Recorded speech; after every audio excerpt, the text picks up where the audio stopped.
அன்பான பிதாவே, மீட்பர் இரட்சகருமான இயேசு கிறிஸ்துவே, அன்றாடும் வழி நடத்தும் ஆவியானவரே, இங்கே வருகை வருகை வருகைன்னு ஏன் அடிக்கடி நான் பேசுகிறேன்னு சிலருக்கு இதாக இருக்கும். என்னதான் சொன்னாலும் அவர்கள் அந்த காரியங்களை தனித்தனியாக பிரித்து சொல்லாவிட்டால் அவர்கள் அதை கண்டுகொள்வதில்லை. வருகை பற்றி ஏன் பேசுகிறேன் என்றால் அதுதான் வர இருக்கிறது, வேறு எதுவும் கிடையாது. நமக்கு அது வர இருக்கிறதுனால தான் அதை பற்றி நான் பேசுகிறேன். வருகையில் எடுத்து கொள்ள முடியாதவர்கள் யார் யார் யார் பாவம் செய்கிறாங்களோ எடுத்துக்கொள்ள. இதை திரும்ப திரும்ப ஏன் சொல்கிறீங்க என்று கேட்பீர்கள். அப்படியல்ல, இது உங்களுக்குள் அடிக்கடி சொல்லப்படக்கூடிய காரியமாக இருந்தால் நீங்கள் திரும்ப திரும்ப வாசிக்கும் பொழுது, ஒவ்வொன்றாக நான் தனித்தனியாக எடுத்து சொல்லும் பொழுது உங்கள் மனம் அதில் ஈர்த்து நீங்கள் நிச்சயமாக வருகையில் இடம்பெற வேண்டும் என்ற ஒரே நோக்கத்தோடு தான் இந்த செய்திகளில் எல்லாமே இரண்டாம் வருகை பற்றிய காரியங்கள் சொல்லப்பட்டு இருக்கும். நாம் எல்லோருக்கும் தெரிந்திருக்கிறபடி பாவ காரியங்கள் ஈடுபட்டிருப்பவர்கள் யாவரும் தேவனோடு ஐக்கியப்படுவது முடியாத காரியம். நீங்கள் பாவ காரியங்களை செய்திருப்பீர்களே, நான் ஒன்று மட்டும்தான் செய்திருக்கிறேன். எந்த காரியமாக இருந்தாலும் உங்களுக்கு கொடுக்கப்பட்ட நேரம், உங்கள் ஆயுள் முடியும் வரை உங்களுக்கு தேவன் டைம் கொடுத்துருக்கார். அதுவரையிலும் நீங்கள் இயேசு கிறிஸ்துவை விசுவாசித்து அந்த பாவத்திலிருந்து வெளியே போய்விடுங்கள். தேவன் மனிதனை சிருஷ்டிக்க போது பாவம் இல்லாதவனாகவும் நித்திய ஜீவன் உடையவனாகவும் படைத்தான். இது எல்லோருக்கும் தெரிஞ்சது தான். அவர் படைத்த பொழுது அந்த மரணம் அவனுக்குள் இருந்ததில்லை. அவனாவே தேவனுக்கு எதிராக நடந்து அந்த மரணத்தை ஏற்றுக்கொண்டான். நமக்கு தெரிந்திருக்கிறபடி ஏதேன் தோட்டத்தில் பாவம் செய்தவனுக்கு தேவ சமூகத்திலிருந்து வெளியேற்றப்பட்டான். பாவம் செய்ததற்கு கான்சிக்வன்ஸ் என்ன? அதனால் என்ன நடந்தது? தேவ சமூகத்தில் அவன் இருக்க முடியவில்லை, அவன் வெளியேற்றப்பட்டார். அப்போது இன்னும் பாருங்கள், அதிலிருந்து எப்படி தேவன் அவனை படைத்தார்? பாவமில்லாதவனாக படைத்தார், நித்திய ஜீவன் உள்ளவனாக படைத்தார். அதே மாதிரி நிலையில் நாம் வரும்பொழுது நாம் உள்ளே அழைத்து கொள்ளப்படுகிறோம். பாவமில்லாதவர்களாகவும் நான் அந்த நித்திய ஜீவனை அடைவதற்கு தகுதி உள்ளவனாகவும் இருக்கும் பொழுது நாம் தேவ சன்னதியில் நாம் வைக்கிறோம். நமக்காக இந்த ஒரு ஊழியத்தை, நமக்காக பரிந்துரைக்கக்கூடிய ஒரு ஊழியத்தை இன்று இயேசு கிறிஸ்து செய்து கொண்டிருக்கிறார். பாவத்தில் விழுந்துவிட்ட மனிதனை மீட்டெடுக்க தன் குமாரனையை சிலுவையில் பலியாக கொடுத்தார். இது தெரிந்தேதான். வாசிங்கள், யோவான் 3:14-17 வரை. சர்ப்பமானது மோசேயினால் வனாந்திரத்திலே உயர்த்தப்பட்டது போல மனுஷகுமாரனும் தன்னை விசுவாசிக்கிறவன் எவனோ அவன் கெட்டு போகாமல் நித்திய ஜீவனை அடையும்படிக்கு உயர்த்தப்பட வேண்டும். தேவன் தம்முடைய ஒரே பேரான குமாரனை விசுவாசிக்கிறவன் எவனோ அவன் கெட்டு போகாமல் நித்திய ஜீவனை அடையும்படிக்கு அவரை தந்தருளி இவ்வளவாய் உலகத்தில் அன்பு கூர்ந்தார். உலகத்தை ஆக்கினைக்குள்ளாக தீர்க்கும்படி தேவன் தம்முடைய குமாரனை உலகத்தில் அனுப்பாமல் அவராலே உலகம் ரட்சிக்கப்படுவதற்காகவே அவரை அனுப்பினார். என்ன சொல்லப்பட்டிருக்கிறது? அவன் தம்முடைய ஒரே பேரான குமாரனை விசுவாசிக்கிறவன் எவனோ அவன் கெட்டு போகாமல் நித்திய ஜீவனை அடையும்படிக்கு அவரை தந்தருளி இவ்வுலகத்திலிருந்து அன்பு கூர்ந்தார். நித்திய ஜீவன் வேணுன்னா யாரை விசுவாசிக்கணும்? மித்த வேறு ஆளே கிடையாது, இயேசு கிறிஸ்து மட்டும்தான். கிறிஸ்தவர்களாகிய உங்களுக்கு, வேதத்தை வாசிக்கிற உங்களுக்கு நிச்சயமாக தெரிந்திருக்க வேண்டும். மற்றவர் அறியாதவர்களும் மற்றவர்களும் என்னென்னா சொல்லிட்டு போட்டோம். ஒருவேளை தேவன் அவர்களுக்கு அப்படி பேசுவதற்கு ஒரு அனுகிரகத்தை அல்லது ஒரு தருணத்தை கொடுத்திருப்பாராக இருக்கலாம், நமக்கு தெரியாது. மனிதன் வருகையில் எடுத்துக்கொள்ளப்படுவதற்கு மனிதனை பாவத்திலிருந்து மீட்கப்படுவது மட்டுமல்லாமல் சாத்தானுடைய பிடியில் இருந்தும் விடுதலை அடையும்படிக்கு செய்ய வேண்டும். அதை தேவனே செய்தார். முதல்ல அவன் அந்த இதிலிருந்து விடுதலை செய்தால் தானேயா அவன் இது என்ன விசுவாசிப்பான், தேவனோடு வர முடியும். அவனை சாத்தானோட கையில் எப்படி கொடுத்துருந்தா அவன் எப்படி செய்வான்? அதற்காகவே தன்னுடைய குமாரனை மனிதனாக மாற்றி பூமிக்கு அனுப்பினார். பிலிப்பியர் 2:6-8 வரை வாசிப்பீர்களேயானார். அவர் தேவனுடைய ரூபமாயிருந்தும் தேவனுக்கு சமமாயிருப்பதை கொள்ளையாடியன பொருளாக எண்ணாமல் தம்மைத்தாமே வெறுமையாக்கி அடிமையின் ரூபம் எடுத்து மனுஷர் சாயலானார். அவர் மனுஷ ரூபமாய் காணப்பட்டு மரண பரியந்தம், அதாவது சிலுவையின் மரண பரியந்தமும் கீழ்ப்படிந்தவராகி தம்மைத்தாமே தாழ்த்தினார். இது 2 காரியம் இதில் சொல்லப்பட்டு இருக்கிறது. ஒன்று, அடுத்தது நமக்கு வேண்டியது ரிலீஸ். சாத்தானிடமிருந்து நாம் விடுபட்டு வந்து விட வேண்டும். அதன் பிறகுதான் நான் நல்லா செய்கிறேன்னா போய் என்ன செய்கிறேன் என்று பார்க்கலாம், அப்படி என்று நாம் நினைக்கலாம், அல்லது அதை வாதிக்கலாம், அப்படி என்ன நாம் செய்யலாம். அதையெல்லாம் கருத்தில் கொண்டுதான் அவர் உன்னை இயேசு கிறிஸ்துவின் இரத்தத்திலே விடுதலை செய்து உன்னை அவர் உன்னுடைய அப்படி செய்வதற்காக உன்னுடைய பாவங்களை எல்லாம் மன்னித்து விட்டார். உன்னை பாவம் இல்லாதவனாகவும் நடத்தியிருக்கிறார். சாத்தானுடைய எந்த இன்ஃப்ளூயன்ஸ் இல்லாமல் நீ நிற்கிறார். இப்போ சொல்லு, நீ என்னை விசுவாசிக்கிறாயா என்று ஆண்டவர் கேட்கிறார்.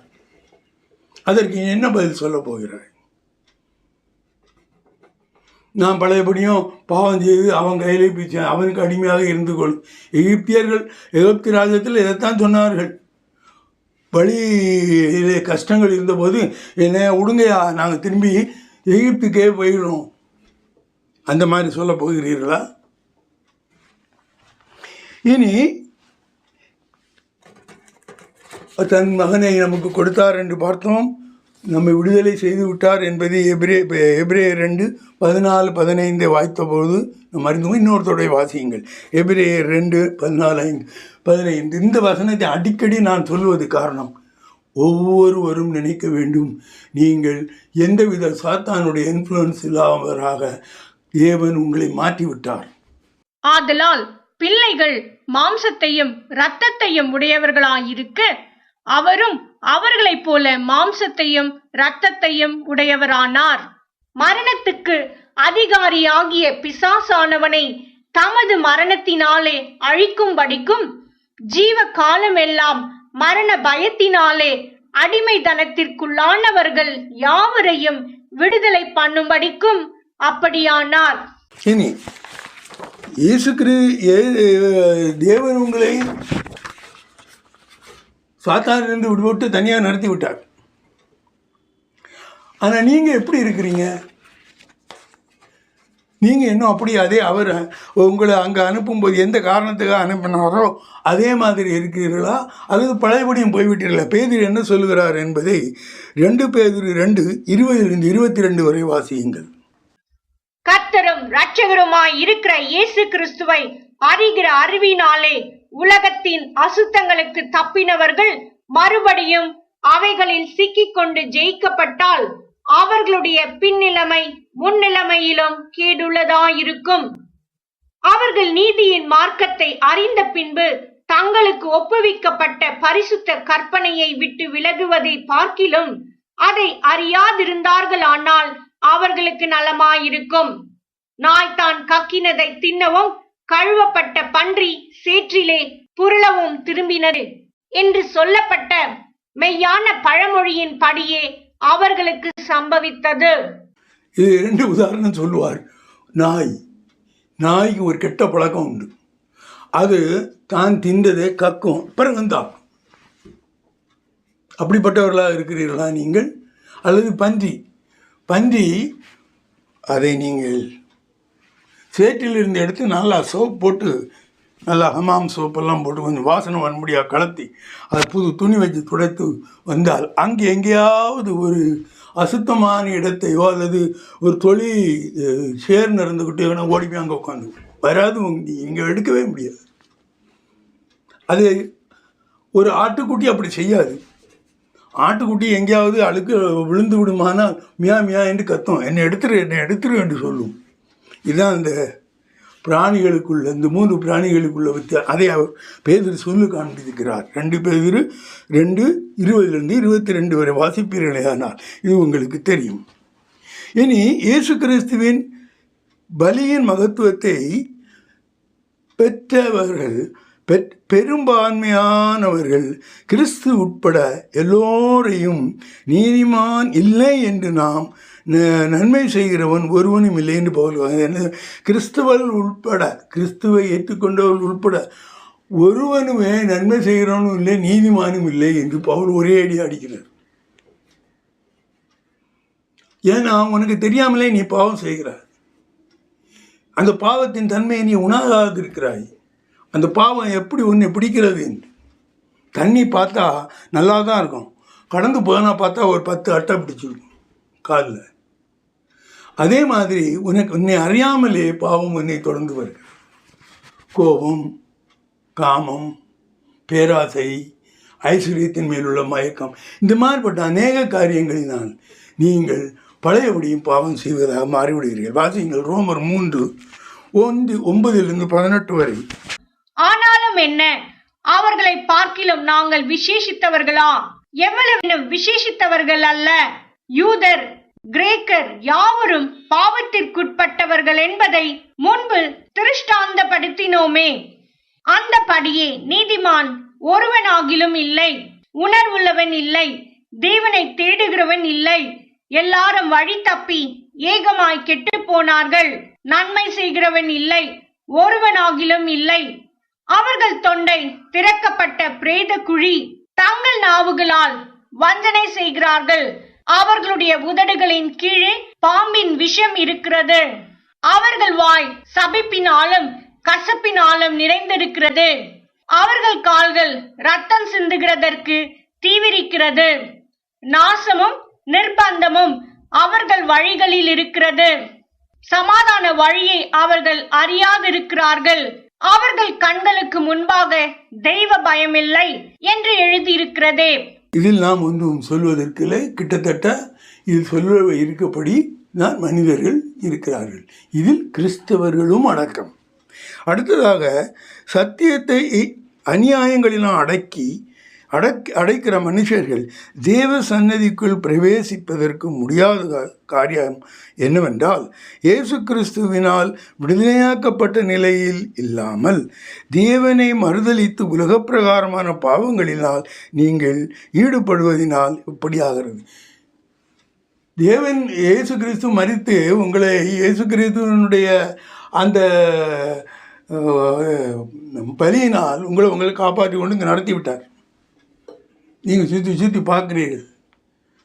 ஆனால் உங்களை சுற்றி அநேக காரியங்களை இந்த சாத்தான் செய்திருக்கிறான். அது உங்களை இழுக்கிறது. நீங்கள் போய்விடுகிறீர்கள் பாய்வாகிறது. அது என்ன என்பதை ரோமர் 2:19-32 வரை வாசிப்பீர்களே. ஆனால் தேவனை குறித்து அறியப்படுவது அவர்களுக்குள்ளே வெளிப்பட்டிருக்கிறது. தேவனே அதை அவர்களுக்கு வெளிப்படுத்தி இருக்கிறார். எப்படி என்றால், காணப்படாதவைகள் ஆகிய அவருடைய நித்திய வல்லமை, தெய்வத்துவம் என்பவைகள் உண்டாக்கப்பட்டிருக்கிறவைகளினாலே உலகம் உண்டானது முதற்கொண்டு தெளிவாய் காணப்படும். ஆதலால் அவர்கள் போக்கு சொல்ல இடமில்லை. அவர்கள் தேவனை அறிந்தும் அவரை தேவன் என்று மகிமைப்படுத்தாமலும் ஸ்தோத்தரியாமலும் இருந்து தங்கள் சிந்தனைகளினாலே வீணரானார்கள். உணர்வில்லாத அவர்களுடைய இருதயம் இருளடைந்தது. அவர்கள் தங்களை ஞானிகள் என்று சொல்லியும் பைத்தியக்காரராகி அழிவில்லாத தேவனுடைய மகிமையை அழிவுள்ள மனுஷர்கள், பறவைகள், மிருகங்கள், ஊரும் பிராணிகள் ஆகிய இவைகளுடைய ரூபங்களுக்கு ஒப்பாக மாற்றினார்கள். இது நிமித்தம் அவர்கள் தங்கள் இருதயத்தில் உள்ள இச்சைகளினாலே ஒருவரோடொருவர் தங்கள் சரீரங்களை அவமானப்படுத்தத்தக்கதாக தேவன் அவர்களை அசுத்தத்திற்கு ஒப்பு கொடுத்தார். தேவனுடைய சத்தியத்தை அவர்கள் பொய்யாக மாற்றி சிருஷ்டிகரை தொழுது சேவியாமல் சிருஷ்டியை தொழுது சேவித்தார்கள். அவரே என்றென்றைக்கும் ஸ்தோத்திரிக்கப்பட்டவர். ஆமேன். இது நிமித்தம் தேவன் அவர்களை இழிவான இச்சை ரோகங்களுக்கு ஒப்பு கொடுத்தார். அந்தபடியே அவர்களுடைய பெண்கள் சுபாவ அனுபோகத்தை சுபாவத்துக்கு விரோதமான அனுபோகமாக மாற்றினார்கள். அப்படியே ஆண்களும் பெண்களை சுபாவப்படி அனுபவியாமல் ஒருவர் மேலொருவர் விரக தாபத்தினாலே பொங்கி ஆணோடே ஆண் அவலட்சணமானதை நடப்பித்து தங்கள் தப்பிதத்திற்கு தகுதியான பலனை தங்களுக்குள் அடைந்தார்கள். தேவனை அறியும் அறிவை பற்றி கொண்டிருக்க அவர்களுக்கு மனதில்லாதிருந்தபடியால் தகாதவைகளை செய்யும்படி தேவன் அவர்களை கேடான சிந்தைக்கு ஒப்பு கொடுத்தார்.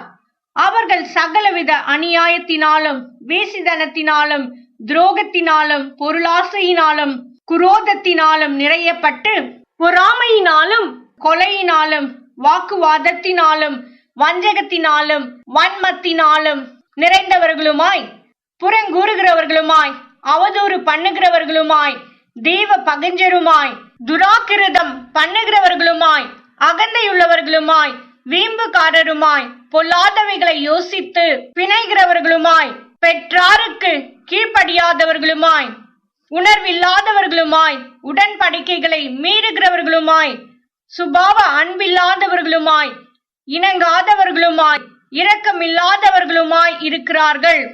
இப்படிப்பட்டவைகளை செய்கிறவர்கள் மரணத்திற்கு பாத்திரராய் இருக்கிறார்கள் என்று தேவன் தீர்மானித்த நீதியான தீர்ப்பை அவர்கள் அறிந்திருந்தும் அவைகளை தாங்களே செய்கிறதும் அல்லாமல் அவைகளை செய்கிற மற்றவர்களிடத்தில் பிரியப்படுகிறவர்களுமாய் இருக்கிறார்கள். இவைகளெல்லாம் வாசித்தால் இதில் அந்த லிஸ்ட் பண்ணியிருப்பார். என்னென்ன பாவம் நீங்கள் செய்கிறீர்கள், இப்படி அறியாமல் செய்கிற பாவத்தினால் நீங்கள் பாவி ஆகி விடுகிறீர்கள் என்று. இன்றைய நிலைமையை நாம் பார்ப்போமானால் the law permitting the same sex marriage, இது இந்தியாவில் இன்னும் வரவில்லை. மனிதனும் பெண்ணும் அவர்கள் திருமணம் செய்து குடும்பமாக வாழலாம் என்ற சட்டம் கவர்மெண்ட் ஏற்றிருக்கிறது. அது மேலை நாடுகளில் நடைமுறையில் இருக்கிறது. Living together with the before marriage. இன்னொரு காரியம், ஒருவன் தேவனுடைய சித்தம் என்ன, ஒரு மனிதன் அவருக்கு முன்னால் திருமணம் செய்யப்பட்டு வாக்குறுதி செய்யப்பட்டு ஒரு ஆணும் பெண்ணும் சேர்ந்து வாழ்வது தான் ஒரு குடும்பம். ஆனால் இங்கே சட்டம் என்ன சொல்லுகிறது என்றால், நீங்கள் கல்யாணமெல்லாம் பண்ணிக்கிங்கோ, பண்ணதுக்கு முன்னால் இந்த பெண்ணோ இந்த பையனோ அவர்களுக்கு கல்யாணம் பண்ண தகுதி உள்ளவர்களான்னு கொஞ்ச நாள் வாழ்ந்து அனுபவம். இது என்ன கதை? ட்ரையல் பண்ணுறாங்க, மேரேஜுக்கு ட்ரையல். இதுவும் மேலை நாடுகளில் பழக்கத்தில் இருக்கிறது. அப்படியானால் எல்லாம் நம்ம மேலை நாடுகளிலிருந்து வரக்கூடிய பிரச்சாரங்கள் போதனைகளும் பிரச்சாரங்களும் கிடையவே கிடையாது. அவைகளெல்லாம் பயனற்றவைகள். ஒரே ஒரு காரியம், எது வேதம் சொல்லுகிறதோ அதை மேற்கத்தியவர்கள் சொன்னாலும் சரி, கிழக்கத்தியவர்கள் சொன்னாலும் சரி, தெற்கத்தியவர்கள் சொன்னாலும் சரி, அதுதான் சரி.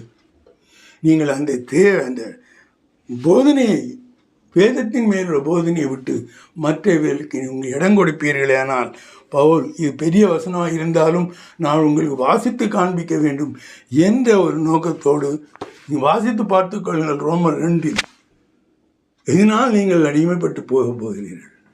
அவன் தெளிவாக சொல்லுவான். நீங்கள் எப்பொழுது அவருக்கு எதிராக செயல்படுகிறீர்களோ அப்பொழுது அவன் உங்களை சுவாசத்தின்படி, அதாவது தேவ சித்தத்தின்படி நீங்கள் நடப்பதற்கு அவன் அளவு பண்ண மாட்டான். தேவனே சில சமயங்கள் நீங்கள் இந்த மாதிரி காரியங்களை செய்தால் இந்த பாவத்திற்கே ஒப்பு கொடுக்கிறார். ஆகையினால் தேவனுக்கு எதிராக எந்த காரியமும் செய்யாமல் இருங்கள். எப்படி மனிதன் எந்தவித பாவத்தில் மாட்டிக்கொள்கிறார்கள் என்பதையும் தேவன் பாவத்திலிருந்து மனிதனை விடுவித்து எடுத்த எல்லா முயற்சிகளையும் நாம் தியானித்தோம். இப்பொழுது மனிதன் லகுவாக வீழ்ந்து பாவங்களில் சிலவற்றை பார்க்கலாம். சின் மேக்சிமம் அல்லது frequently done by the man. ஈஸியாக அடிக்கடி உங்களுக்கு பக்கத்தில் இருக்கு. தேவன் சாத்தான் சொல்லிடுறான், வா இந்த பாவத்தை செய், வா இந்த பாவத்தை செய், அந்த மாதிரியாக சொல்லி அந்த மாதிரிப்பட்ட பாவத்தை பார்க்கலாம். நம் பாவங்களை சுமந்து மரித்த இயேசு கிறிஸ்துவின் தியாகத்தை மனிதர்களின் நலன் கருதி மனிதர்கள் அன்பின் காரணமாகவே அவர் பலியானார் என்று நாம் விசுவாசிக்க வேண்டும். விசுவாசத்தினால் மட்டுமே நாம் ரட்சிக்கப்படுகிறோம். இதில் அவர் என்ன கொண்டு வருகிறார் என்றால், ஒன்று விசுவாசம். எந்த விதமான பாவமாக இருந்தாலும் சரி, சாத்தான் என்னென்னா வச்சுட்டு போகிறான். ஆனால் உன்னிடம் தேவையில்லாத ஐஸ்வர்யம் இருக்கும்னா அம்மானா அது அதனால் வாங்க மாட்டான். ஐஸ்வர்யம் உள்ளவன் கொழுப்பை அறிவு எல்லா பாவத்திலையும் உணர்ந்திருக்கும். இங்கு உபச்சாரம் என்ற ஒரு பொருள் இருக்கிறது, இங்கு களவு என்ற ஒரு பொருள் இருக்கிறது, இங்கு கொலை செய்கிறது என்று பொருள் இருக்கிறது, வஞ்சகம், ஏமாற்றி, இப்படி அநேக காரியங்கள் உன்னை சுற்றி இருக்கிறது. உன் பார்ப்பதற்கு இதெல்லாம் செய்தவர்களுக்கு ஒன்றுமே ஆகலை, அவன் நல்லா தான் இருக்கிறது போல தெரிகிறது. உன்னிடம் ஐஸ்வர்யம் இருக்கிறது, உன்னை எல்லாரும் மதிப்பார்கள். ஊழியக்காரன் உன்னை அந்த ஐஸ்வர்யத்தின் மூலம் மதிக்க மாட்டான்.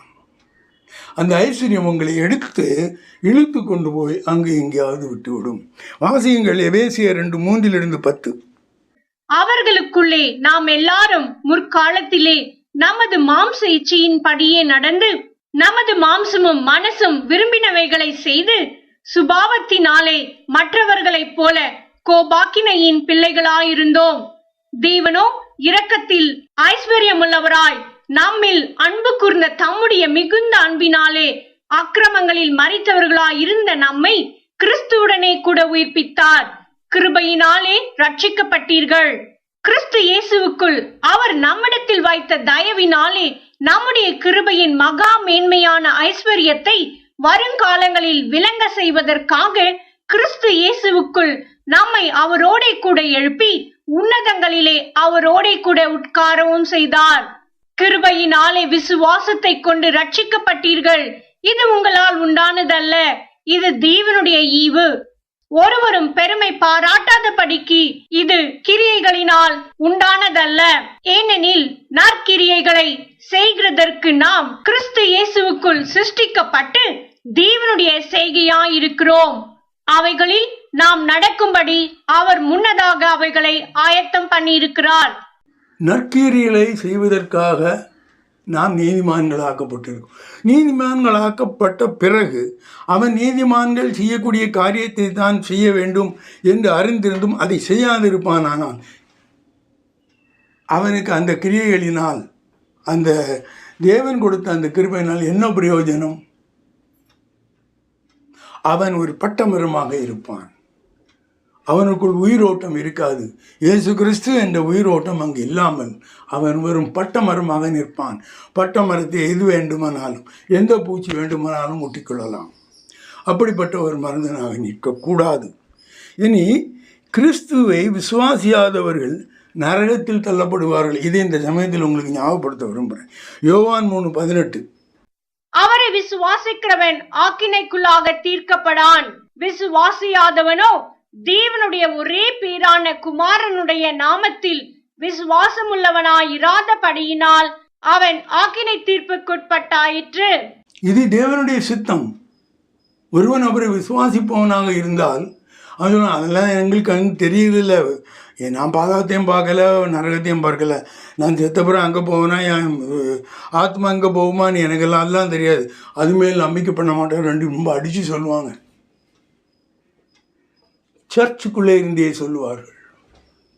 நானும் ஞாயிற்றுக்கிழமை தோறும் மற்ற காரியங்கள் தோறும் சபைகளுக்கு செல்லுகிறவன் தான். கிறிஸ்தவர்கள் சில சமயங்கள் பேசுகிறதை பார்த்தால் நமக்கு ரொம்ப ஆச்சரியமாக இருக்கும்.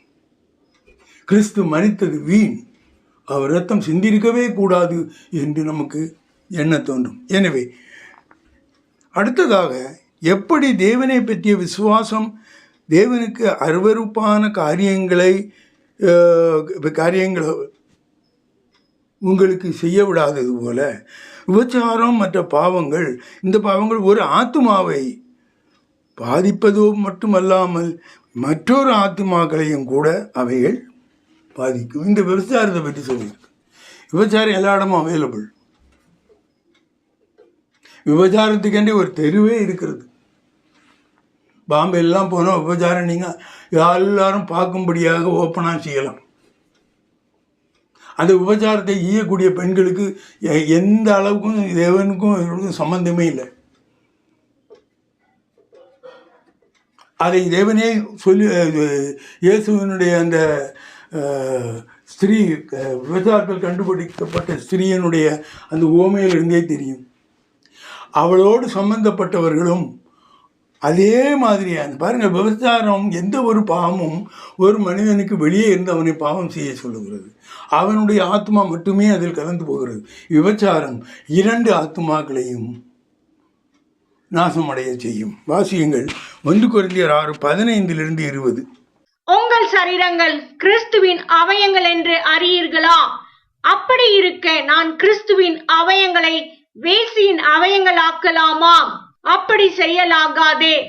வேசியோடு இசைந்திருக்கிறவன் அவளுடனே ஒரே சரீரமாய் இருக்கிறான் என்று அறியீர்களா? இருவரும் ஒரே மாம்சமாய் இருப்பார்கள் என்று சொல்லி இருக்கிறதே. அப்படியே கர்த்தரோடு இசைந்திருக்கிறவனும் அவருடனே ஒரே ஆவியாய் இருக்கிறான். வேசித்தனத்திற்கு விலகியோடுங்கள்.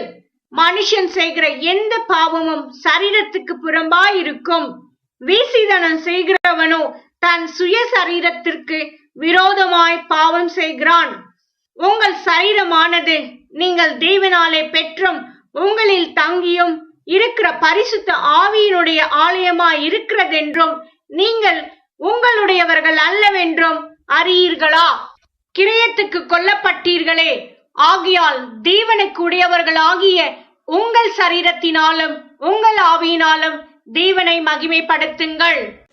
தெளிவாக சொல்லியிருக்கு. உங்கள் சரீரங்கள் தேவனுக்குரியது. உரிமை உள்ளவர் அவர். அவர்கிட்டமிருந்து எடுத்து நீங்கள் இன்னொருவர் கொடுத்துட்டு அவர் முன்னால் எப்படி வந்து இருக்க முடியும்? அவர் கேட்பாரு, என்னுடைய சரீரத்தை நீ எங்கே கொண்டு போட்டார்?